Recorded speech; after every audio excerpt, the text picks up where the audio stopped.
Трима души загинаха, 21 бяха ранени при взрив пред луксозен ресторант в центъра на Москва. Бомбата е носена от жена, която опитала да влезе в заведението по време на частно събитие. Охранител я спрял пред входа, когато забелязал подозрителен предмет. Миг по-късно устройството избухнало. На място загинали жената, охранителят и един от гостите на ресторанта. По неофициална информация, заведението било затворено за празненство на командващия руските въздушно-космически сили генерал Александър Чайко. Разследващите не потвърждават дали той е бил мишената на атаката. Властите проверяват и версията, че бомбата е задействана дистанционно, а жената може да не е знаела какво носи.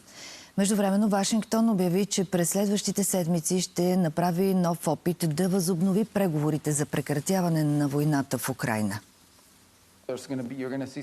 През следващите няколко седмици ще направим опит да възобновим разговорите между двете страни и да сложим край на тази война. Разбираме обаче, че и Русия, и Украйна имат твърди червени линии. Докато не успеем да сближим позициите им, няма да постигнем напредък. Ние сме готови да действаме.